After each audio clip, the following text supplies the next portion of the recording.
It's about 11:30 Friday morning here in Georgia, and it looks like it's going to be another hot one.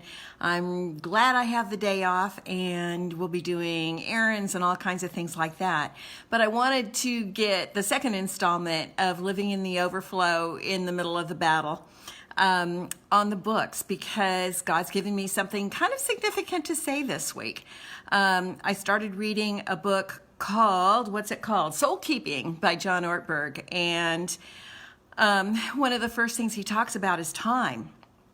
And when our soul feels heavy, when the weight of the world is bearing down upon us, one of the most important things we can do to take care of our soul and to take care of our heart is to slow down and stop.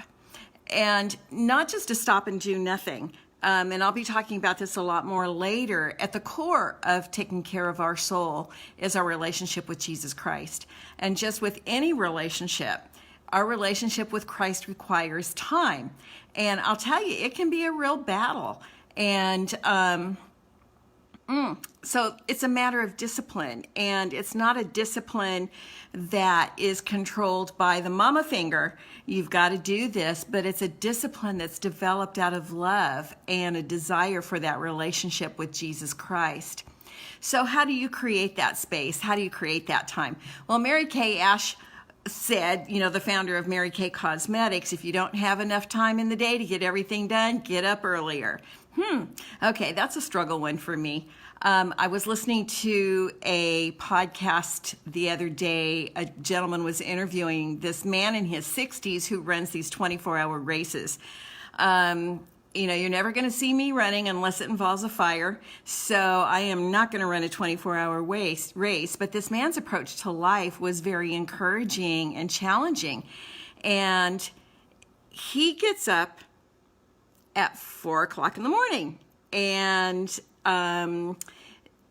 then his day starts with that. And in the middle of that morning schedule, even before he has his first workout of the day, or goes to his business, he has an hour with the Lord. And it's not a rushed hour. He said it's studying and meditating and learning and talking to God.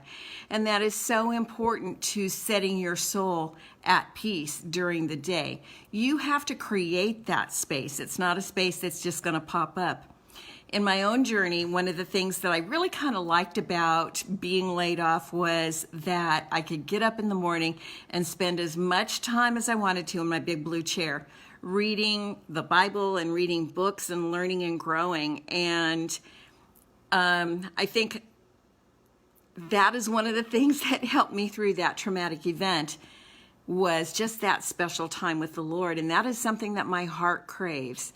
So today's lesson for living in the overflow in the middle of the battle is to create a space, create time to be with the Lord, to love Him, to listen to Him, to understand Him, and to go deeper with Him. That is the first step to soul care, creating that time. So I just want to remind you that we're in this journey together. It's not an easy journey. We're growing and learning. I'd love to hear your comments and feedback in this. And until next time, take time with the Lord. Bye-bye.